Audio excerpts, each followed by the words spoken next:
Welcome to लोकसेवा स्पर्धा परीक्षा. लोकसेवा स्पर्धा परीक्षेमध्ये आपलं स्वागत आहे. Today is 13 January. आज 13 जानेवारी आहे. Let us look at the questions. प्रश्नांना सुरुवात करूया. Who conducted successful flight test of new generation Akash missile? नव्या पिढीच्या आकाश क्षेपणास्त्राचे प्रक्षेपण कोणी केले? The answer is DRDO, defence research and development organisation. उत्तर आहे DRDO. Defense Research and Development Organization DRDO conducted a successful flight test of the new generation Akash NG, that is new generation missile, from the integrated test range Chandipur of the coast Odisha at 10:30 hours on January 12, 2024.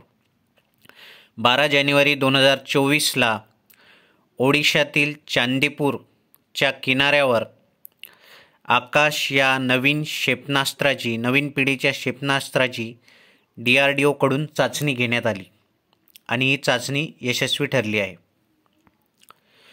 When Ministry of Statistics and Program Implementation came into existence.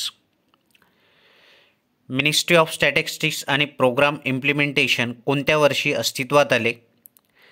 याला सांख्यिकी मंत्रालय, सांख्यिकी आणि कार्यक्रम अंमलबजावणी मंत्रालय असं सुद्धा म्हणतात. The ministry of statistics and programme implementation came into existence as an independent ministry on 15 October 1999 after the merger of the department of statistics and the department of programme implementation. The ministry has two wings, one relating to statistics and other program implementation. जे सांख्यिकी आणि कार्यक्रम अंमलबजावणी मंत्रालय आहे, हे मंत्रालय 15 October 1999ला अस्तित्वात आलं. हे मंत्रालय अस्तित्वात येण्यापूर्वी जो विभाग होता, सांख्यिकी विभाग आणि कार्यक्रम अंमलबजावणी विभाग, या दोन विभागाचे एकत्रीकरण करून 15 ऑक्टोबर 1999ला सांख्यिकी आणि कार्यक्रम मंत्रालय अस्तित्वात आले. Where 27th national youth festival is held? 27वा राष्ट्रीय युवा महोत्सव कुठे आयोजित करण्यात आला आहे? The answer is Nashik, Maharashtra. The prime minister Shri Narendra Modi inaugurated the 27th national youth festival in Nashik, Maharashtra. Nashik, महाराष्ट्रामध्ये 27वा राष्ट्रीय युवा महोत्सव आयोजित करण्यात आला आहे. The schedule of this national youth festival is from 12th January to 16th January. याचा शेड्यूल 12 जानेवारी ते 16 जानेवारी असा आहे. What is the theme of 27th national youth festival? 27व्या राष्ट्रीय युवा महोत्सवाची थीम काय आहे? थीम आहे माय भारत विकसित Bharat @2047 by the youth for the youth. याची संकल्पना आहे, थीम आहे माझा भारत विकसित भारत 2047 युवकांद्वारा युवकांसाठी. And the mascot of this national youth festival is Shekru. in Marathi it is known as खार. शेकरू, Indian giant squirrel, Maharashtra state animal. It is Maharashtra state animal. In Marathi we knew this animal as a khar. This giant squirrel or shekru observed in Bhimashankar Ghat.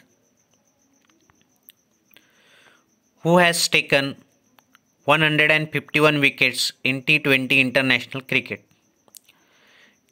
T20 आंतरराष्ट्रीय क्रिकेटमध्ये 151 गडी बाद करण्याचा किंवा wicket घेण्याचा विक्रम कोणी केला आहे? The answer is Tim Southee from New Zealand.